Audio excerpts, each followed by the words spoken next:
الله الرحمن الرحيم الحمد لله رب العالمين والصلاة والسلام على رسول الله وعلى آله وصحبه أجمعين أما بعد السلام عليكم ورحمة الله تعالى وبركاته. Tonight, bidnillah ta'ala, we'll try to take a few questions. And before we go that far with the questions, read a selection from the book called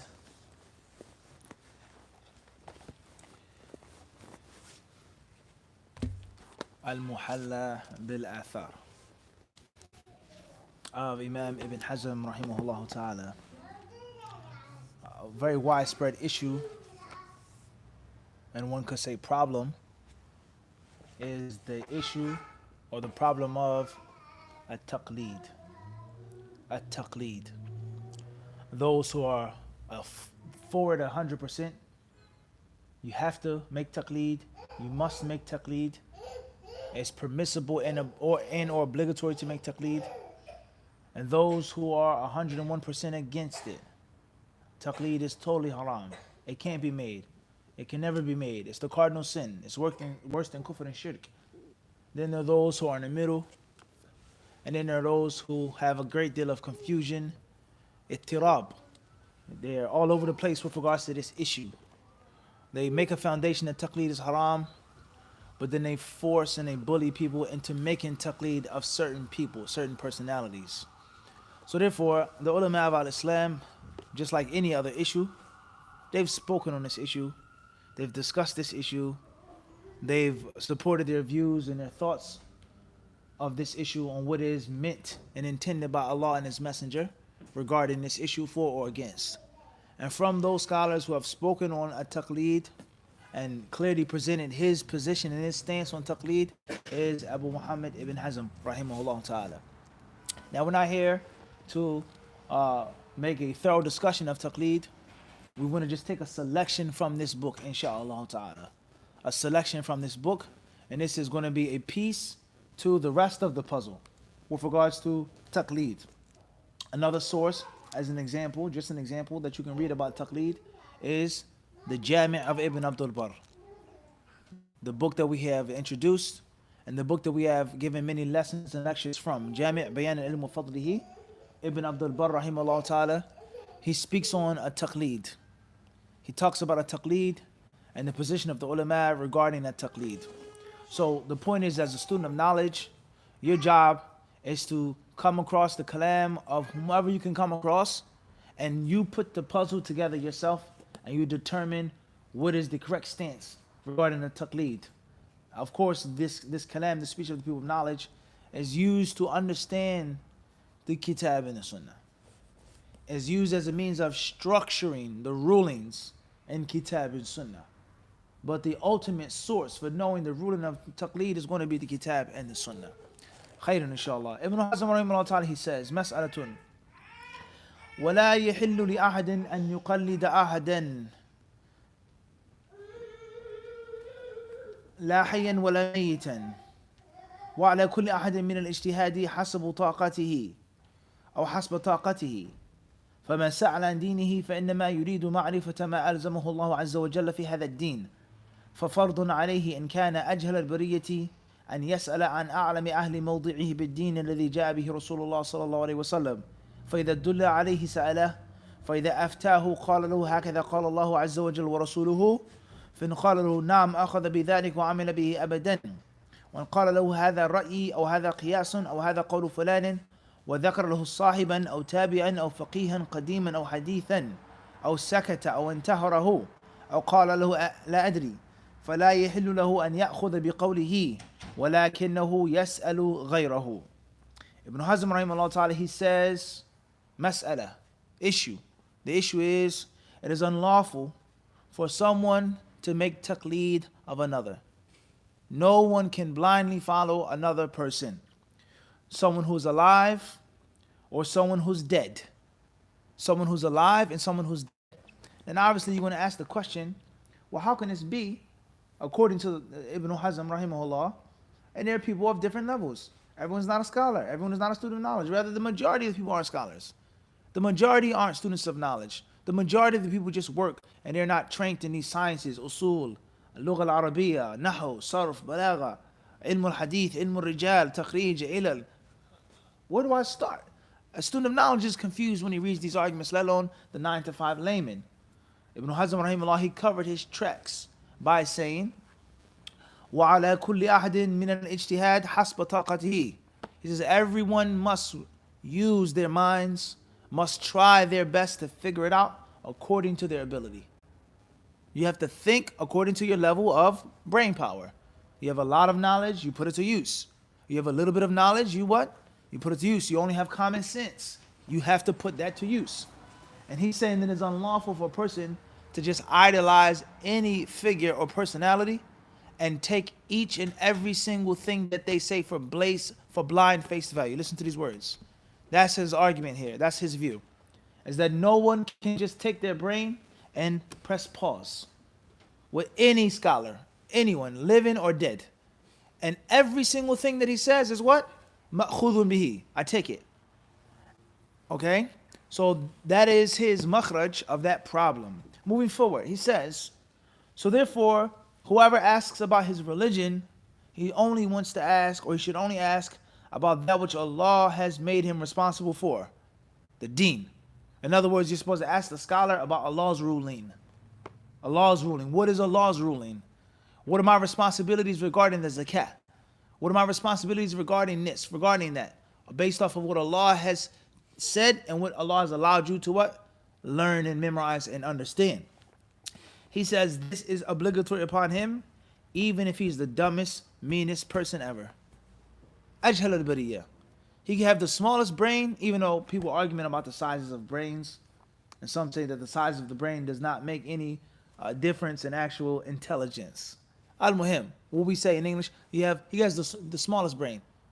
He could be the furthest person from any type of scholastic intellectual ability. Okay, pea brain, bird brain, and the list goes on of the words and the terms. Ibn Hazm rahimahullah then says, he must ask the most learned person in his city, town, or village. Who has the most knowledge in his village? Then he has to go to them and ask them about what Allah Azza wa Jalla has made him responsible for. So therefore, he has to ask about the deen that Allah sent the Messenger of Allah sallallahu alaihi wasallam with. فَإِذَا دُلَّ عَلَيْهِ, when they said, that's the scholar, he's the most knowledgeable person, ask him, then he needs to ask him. And then when he gives them the fatwa, the layman person, the dumbest of the dumb is supposed to say, أَهَكَذَا قَالَ اللَّهُ وَرَسُولُهُ. Is this what Allah and His Messenger have mandated? Is this what Allah and His Messenger have laid down? Are these the rules of Allah and His Messenger? And if he says yes, he takes it and he implements it and he acts upon it. As far as he says, this is my opinion, or this is an illogical deducement, or this is the statement of fulan, or this is this companion, or this tabi'i, or this faqih, living or dead, he says he cannot take that. Or he keeps silent, or he pushes him away, he says, or he says, I don't know, then he what? He cannot take that. But he has to take that which he is given from that which the faqih says is Allah and His Messenger. And of course, the blind person, the blind following person is going to have to trust the person whom he what? Whom he asks. And it's extremely important when we talk about taqleed and an istiftah, asking a fatwa, asking a question. It's based off of trust. Who do you trust? Who do you respect? And even if that person is wrong or you were misled, but you based it off of sincerity. I honestly believed in my heart that this was the person to ask. I honestly believed in my heart that this person was learned. And we take from these principles, excluding people who have reputations and backgrounds which are the furthest thing from being trustworthy. That's a problem. When someone is known and accused time after time for being untrustworthy. Or a person has no scholastic credentials. So how in the world can you sit down and say to yourself, I honestly felt in my heart, deep down inside, that this was the most knowledgeable person to ask. And you know that this person hasn't studied anywhere. That proves that there's a lack of what? You're not being mukhlis. Everyone understand this? I have two brothers in the room. I have Hamza and I have Abdul Raqib.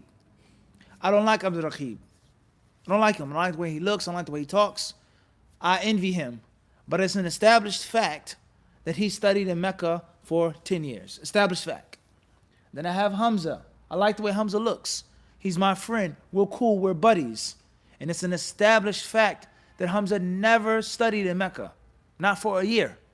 So how can I say I'm honestly being sincere by asking Hamza about a ruling and not asking Abdul Raqib? And it's an established fact that he has no scholastic background. How can you say that you trust him more than what? It's a problem now. This is step number 2. Hamza studied in Medina for 10 years and Abdul Raqib studied in Mecca for 10 years. That's a different story. I feel that he's more trustworthy. Or he's studied, he's learned it, no doubt about that, but he's clearly astray. Or some major problems and major issues.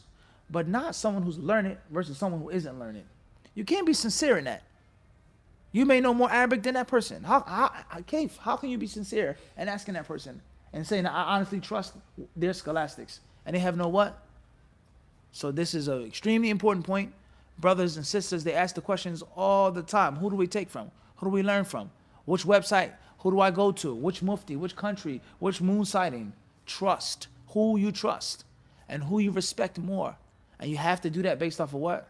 You got to be sincere. And if you're mistaken in that, they told you the moon was sighted but it wasn't, it's not your sin anymore.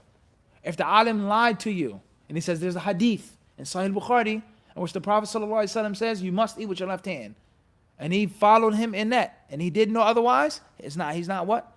Held responsible. But Ibn Hazm says that he must ask about Allah's deen, and he cannot ask about the opinion or the view or the flavor or the taste or the view or the idea. That's Ibn Hazm's argument.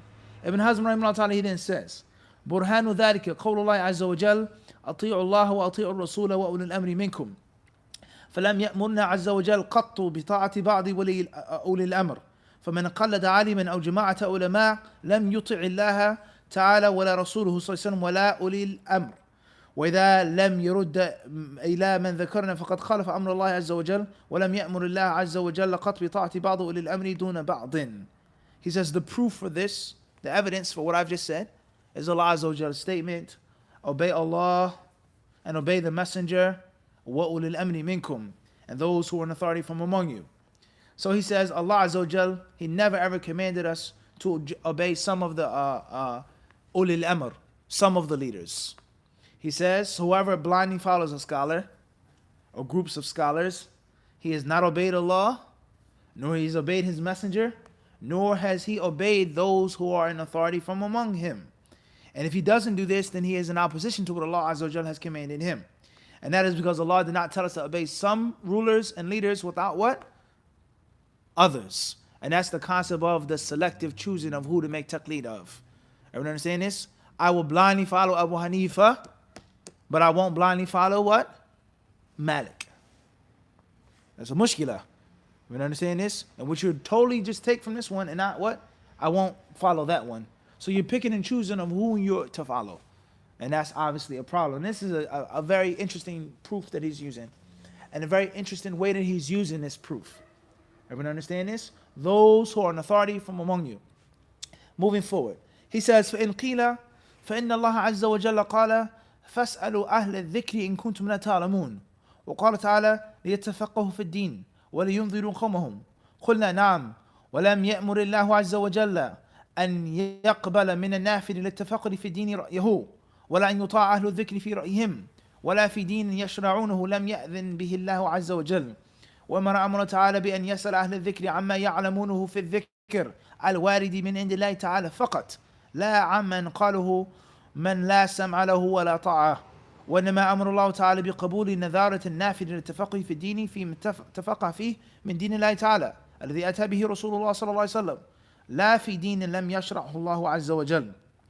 ومن ادعى وجوب تقليد العامي للمفتي فقد ادعى الباطل وقال قولا لم يأتي به قط نص قرآن ولا سنة ولا إجماع ولا قياس وما كان هكذا فهو باطل لأنه قول بلا دليل بل البرهان قد جاء بإبطاله. قال تعالى ذاما لقوم قالوا إن أطعنا سادتنا وكبراءنا فأضلونا السبيل والاجتهاد إنما معناه بلوغ الجهد في طلب دين الله عز وجل الذي أوجبه على عباده وبالضرورة يدري كل ذي حس سليم أن المسلم لا يكون مسلما حتى يقر بأن الله تعالى إلهه لا إله غيره وأن محمدا هو رسول الله صلى الله عليه وسلم بهذا الدين إليه وإلى غيره فإذ لا شك في هذا فكل سائل في الأرض عن نازلة في دينه فإنما يسأل عما حكم الله تعالى به في هذه النازلة فإذا لا شك في هذا ففرض عليه أن يسأل إذا سمع فتيا هذا حكم الله وحكم رسوله صلى الله عليه وسلم وهذا لا يعجز عنه من لا يدري ما الإسلام ولو أنه كما جلب من إلى آخره. طيب قال في الهامش هكذا في الأصل يعني كلمة غير واضحة. Ibn Hazm then says, well, what about if someone says, and this is a very important skill for student knowledge, those who are watching, is that when you make an argument, you always protect yourself from a counter argument. Al-irad ala qawlik. Yaridu ala qawlik kada. Yurad ala qawlik kada. Listen carefully. He's establishing his position.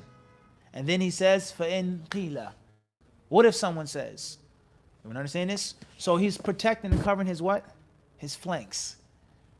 He's going forward with his attack and he's doing what? He's protecting his flanks. What if someone says this? He clears up the doubts and he doesn't leave any way for someone to come and counter against his argument. It's an extremely important skill for a student of knowledge. If you want to prove something, you have to make it solid. And you yourself have to think about what someone in the crowd is going to ask about. Do you understand? You have to prepare that yourself. What if a person says, I can't do this? What if someone says, well, how about this hadith? You yourself have to be in a conscious state of that. You understand this? You clear or not? Ibn Hazm rahimahullah says, what if a person says that Allah, the Mighty and the Most High, said, فَاسْأَلُوا أَهْلَ الذِّكْرِ إِن كُنْتُمْ لَا تَعْلَمُونَ. Ask the people of dhikr if you know not. And Allah the Exalted, He also said, لِيَتَّفَقَهُ فِي الدِّينِ, that وَمَا كَانَ, that the believers are not to go out all at once in the cause of Allah subhanahu wa ta'ala, but some of them are to remain and seek ilm. He says, what about this? Isn't this a proof that you're to make taqleed? فَاسْأَلُوا أَهْلَ الذِّكْرِ إِن كُنْتُمْ لَا تَعْلَمُونَ. If you don't know, ask those who do know. He says, we say yes. Allah Azza wa Jal, He did not command the people to leave off jihad fi sabilillah and seek ra'i. He didn't order them لِيَتَّفَقَهُ فِي الرَّأْيِ. He never ordered them to seek fiqh of what? Of opinion. But it only says لِيَتَّفَقَهُ فِي الدِّينِ, the dalil, the kitab and the sunnah. He then says here, nor has Allah Azza wa Jal ever commanded us to obey Ahlul Dhikr and their opinions. He never ordered us to ask them, let alone obey them in their what? In their ra'i, their thought and their view, what they think and what they feel. Nor has Allah Azza wa Jal commanded us to obey them in a religion that they just make up and that they bring from themselves. Instead, Allah Azza wa Jal commanded us to ask Ahlul Dhikr about the dhikr that they know. The Torah, the Injil, etc. The scriptures. Ask the scholars about the text of the Quran and the Sunnah. And don't just ask them about what do they think and what do they feel. He then says here, explaining and expanding on this point, he says, so whoever claims that the layman person has to follow a mufti and blindly follow a mufti, he says then he's making a false claim. He's making something up which is not strong. And there's no text in the Quran, the Sunnah, there's no ijma', and there's no qiyas that proves this. That the layman person has to follow the mufti. Now just stop right here and think about these words. His argument is that there's no proof stating this. What do you think about an argument of someone who says that the Ami has to follow a specific mufti and not another mufti? We have 5 muftis, you must follow what? This one. And you can't go against this muftis that she had, period. What do you think he would say about them? That's just any mufti. But you must blindly follow this sheikh, let alone you only have to what? Blindly follow one sheikh from among 5 others. That's going to be a bigger problem with him as well. Ibn Hazm rahimahullah ta'ala, he then says, and whatever is batil, he says it has no dalil. Rather, the proof is against this. And that is Allah's statement about the non-Muslims.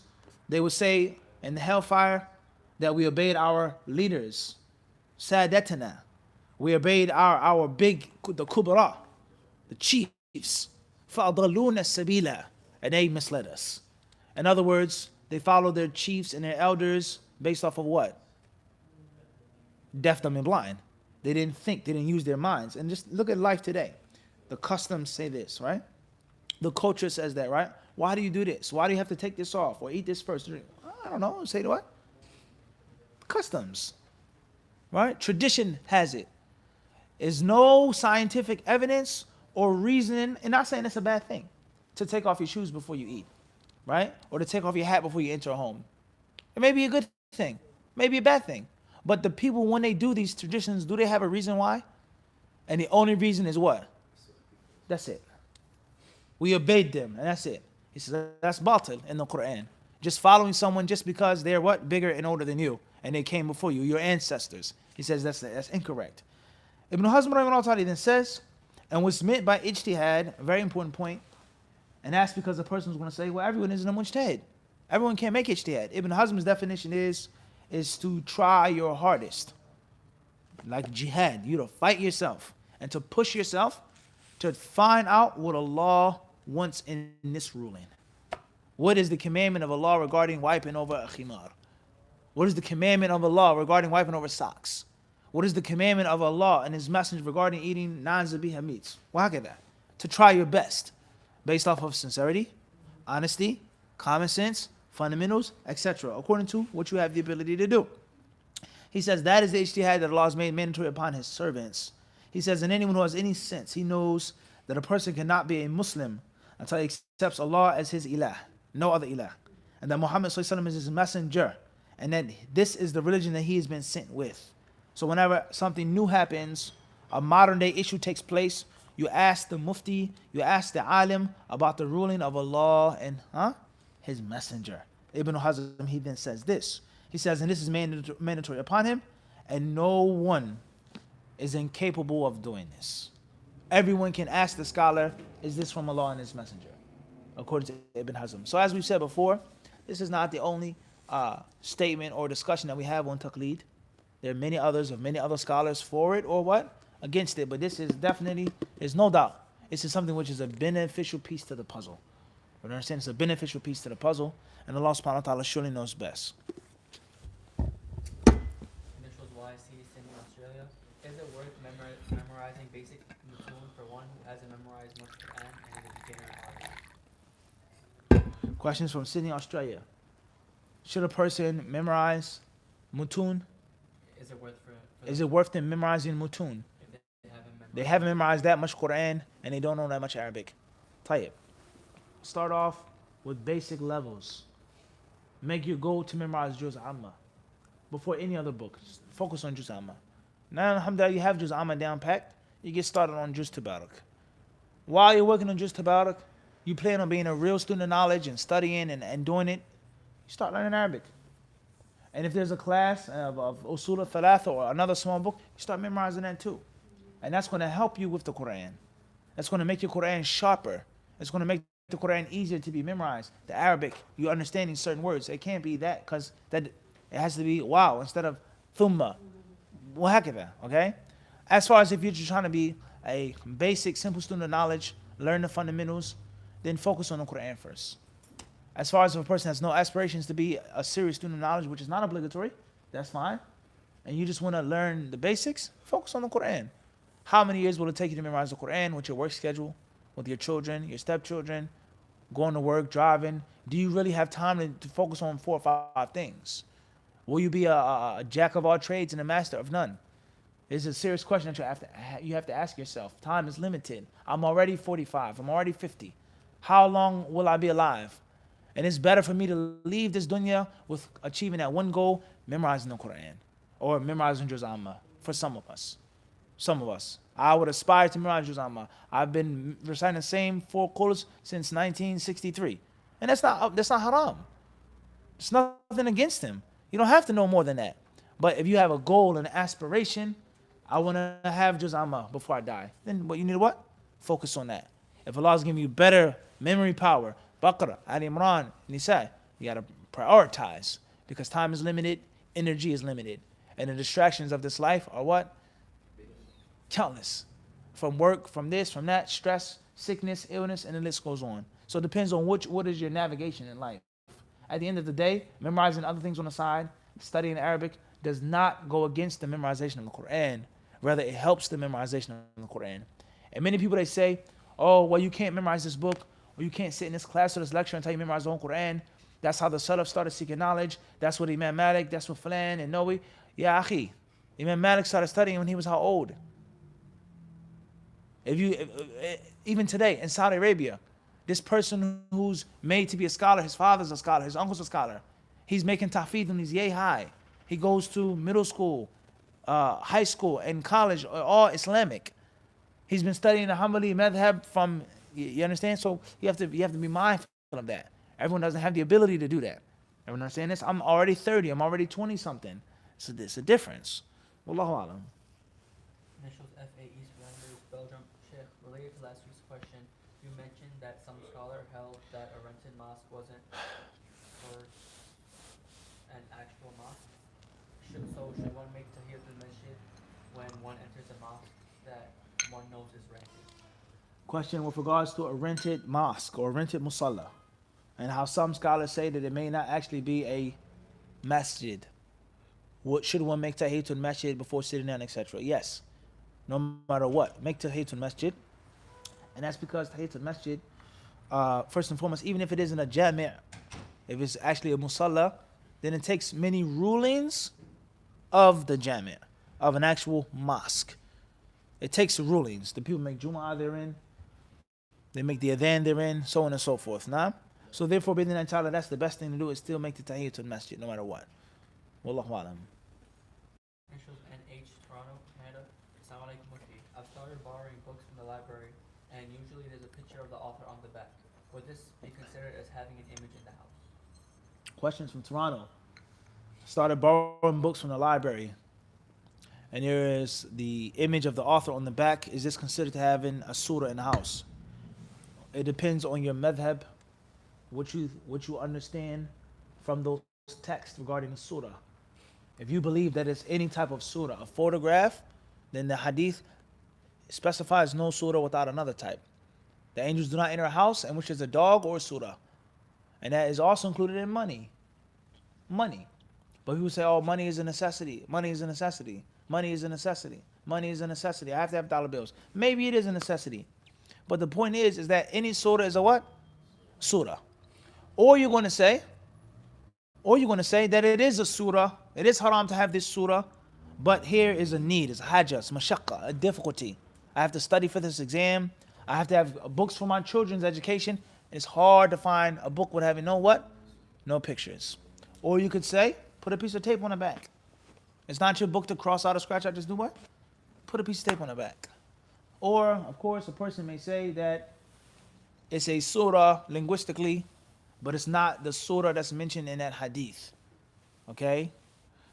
Tasweer and its rulings is not the topic of discussion right now.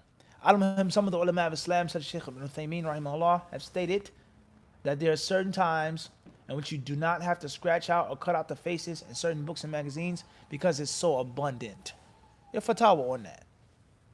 Wallahu alam.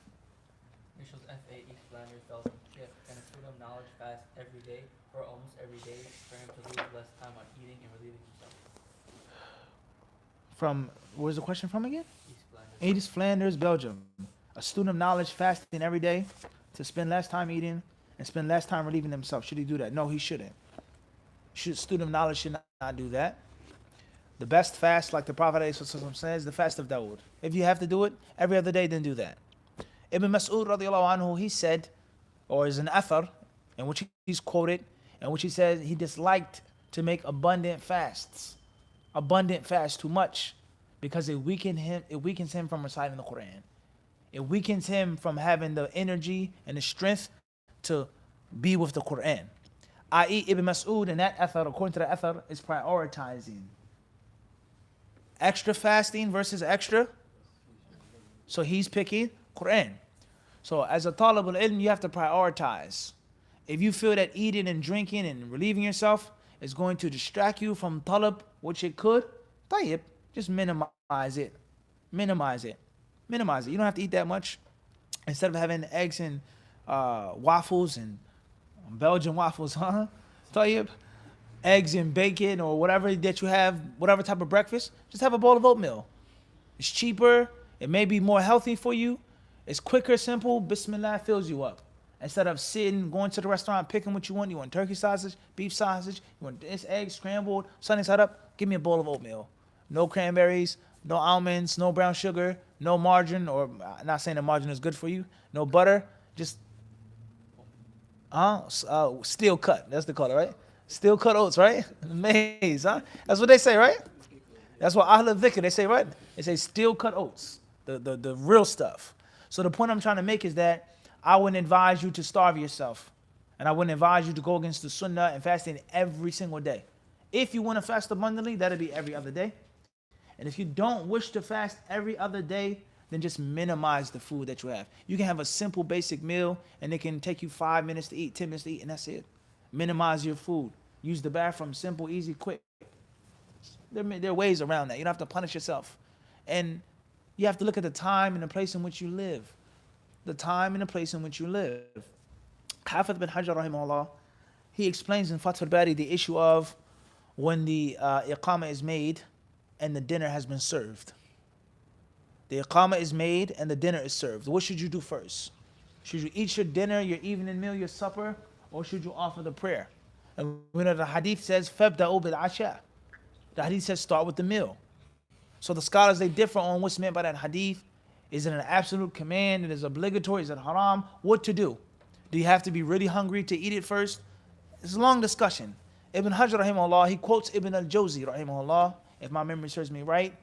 He says that the food that the Sahaba used to eat in that time didn't take much time from them to eat. It wasn't a burdensome thing. Every meal wasn't a banquet in which you have to wash your hands, eat, drink, soup, salad, appetizers, dessert. It wasn't like that. Their meat was simple. I mean, their food was simple and basic, and it didn't take what? Much time. The point that I'm trying to use is what? Is that you have to look at the time and the place in which you are right now. Do people eat like that? Do people eat date paste, bread and water for dinner, in regular situations? They don't. Rather, if you eat like that, you may become sick. You may break your body, and then when you leave Medina, come back to America, you what? You don't have the ability to what? To reverse that damage by eating like that. So if you just had a grilled chicken breast and a salad, is that considered an extravagant meal? That's not a luxurious meal? That's not an extravagant meal? It doesn't cost that much money, and it doesn't take what? Much time from you. 5-10 minutes, you're done, if that. A piece of bread, chicken breast, salad. Healthy, good, organic, whatever, etc. Alhamdulillah. That's not like you having a huge, gigantic party tray in which you have this and dip that and scoop that and put that. So the point I'm trying to get to is that there are levels of minimizing how much food you have and what type of food you eat. There are levels of zuhd according to what? Our standards. And from من الضوابط المهمة في فهم يعني الزهد حقيقة الزهد, from the important rules of understanding what zuhd is and isn't, is looking at the time and the place in which you what? Live. To the Sahaba, you having all of these books, or the Tabi'een, or some of the Imams of Hadith, if you had these books, they would say, this guy isn't a scholar? He has a library of books in which he depends upon. If they're burnt, if they're stolen, if someone writes in his book, he's not a scholar. But according to 2019 standards, someone walks into your house, say, whoa, all of these books everywhere. They're going to say, the first thing is what? You're a really smart guy. You're a studious guy. And that's because it's based off the time and the place in which you live. So you can have a simple, basic, easy meal, and according to the other people, that is tremendous zuhd. Chicken and rice, basic meal. Salad and chicken is a basic, it's nothing extravagant. So there's no need to starve yourself, thinking that's going to get you closer to piety, or thinking that's going to make you a better student of knowledge. That's the point I'm trying to get to. Everybody clear on this? It's extremely important not to take those extremes. Wallahu alam. Initials YC, Sydney, Australia. Recommendations on learning Arabic vocabulary. Recommendations on learning Arabic vocabulary from Sydney, Australia. Try Andalus Institute, inshallah. Mr. Halal Money. 15-month program. Become fluent in 15 months. That's what I would advise you with. Fadl. Name and initials and city, please. Or initials, akhi. AS, Brooklyn, New York. Queens. Brooklyn, New York. Fadl. Should the adhan and the iqama mimic each other? Should it be separate? Mimic? Yeah, same. Like style? No, should you, if you Should the adhan and the iqamah be made the same way? Not necessarily. The scholars of Islam are the summarized answer is no. No, not necessarily. In the style, the length, and even in the number of certain words, certain sentences. That's the summarized answer. All right? Well, al-muhim, the scholars of Islam, they differ on certain issues of the adhan. Should you make the adhan Allahu Akbar, Allahu Akbar, Allahu Akbar, Allahu Akbar in pairs? Or should it be Allahu Akbar, Allahu Akbar, Allahu Akbar, Allahu Akbar? Mathalan. Do you say Ashhadu anna Muhammadan Rasulullah or Ashhadu anna Muhammadan Rasulullah? The different issues, tarjih, there are different masail of the adhan. And the same applies to certain things with regards to the iqamah. When to make the iqamah, how to make the iqamah, etc. So there are differences. Al-muhim, the adhan and the iqamah should be a bit different. Some of the words will be the same. If it was me, I would cut it in half. Allahu Akbar, Allahu Akbar, twice. Ashhadu an la ilaha illallah, ashhadu anna Muhammadan Rasulullah, hayya ala salah, hayya ala falah, qad qamat as-salah, qad qamat as-salah. And not 4 times. Allahu Akbar, or 2 times like the iqamah is made, let alone the style and how long and how slow and quote unquote rhythmic or melodious a person makes the adhan. Wallahu alam. Initials JT, Baltimore, Maryland. Can one make ghusl solely to lift minor impurities? Question is, can one make ghusl solely to lift minor ritual impurities? You shouldn't do that. No, don't do that. Just make wudu. That's what the Prophet ﷺ has legislated. لا يقبل الله صلاة أحدكم إذا أحدث حتى يغتسل. لا. حتى يتوضأ. You break your wudu, you pass when? Allah does not accept the prayer until you make wudu. Do that. As far as a person passed when, a person came off the menstruation, a person became junub, the ghusl is going to cover both minor and major together, ضمنا. But if you just broke your wudu, you had camel burgers for lunch, don't make a ghusl. No, make wudu. Just make the wudu. And perhaps a person could fall into extremism by making a full ritual ghusl because of hadith asghar, minor ritual impurity. Wallahu alam. Initials FA, East Flanders, Belgium. Sheikh, is it from the sunnah for people to make adhkar they do individually after salah audible? And if so, how loud should it be? Adhkar being audible after the salah. Well, first and foremost is you're in a masjid with other people.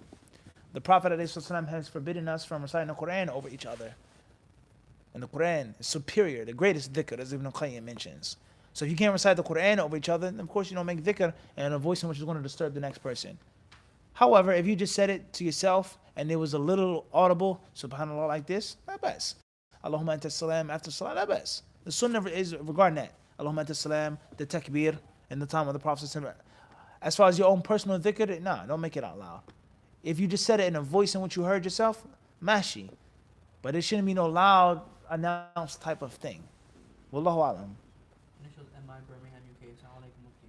Is it mandatory to add a word after mentioning or writing Allah's name, such as Subhanahu wa Ta'ala or Azza wa Jal? And where's the question from? Birmingham, UK. Question from Birmingham. Is it mandatory to add something after you mention Allah's name, like Azza wa Jal or Allah Ta'ala or Allah Subhanahu wa Ta'ala? No. The Quran clearly states, Allahu la ilaha illa huwa al-hayyul qayyum. Allahu alladhi khalaqa sab'a. Allah is the one who made the 7 heavens. So many ayat to talk about Allah. The Prophet ﷺ, he says, Inna Allah. And he doesn't always say Azza wa Jal or Subhanahu wa Ta'ala. Everyone understand this? Jalla fi ula. It's not mandatory. It's not mandatory. Having respect with Allah, exalting Allah, of course. No one is going to differ with that. But it's not something which is an absolute must.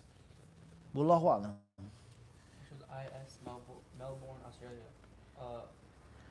The 6 kalimas, shahadas, is there any proof for that and memorizing them? Melbourne, Australia. The 6 shahadas. I'm unfamiliar on exactly what that is. Inshallah, please specify. Initials FA, East Flanders, Belgium. Sheikh, were there things in their religion that set the Majus apart from the idol worshippers and made them more similar to Jews and Christians? And questions from where? East Flanders, Belgium. Right, questions from Belgium. What are things that made the fire worshippers different from the mushrikun?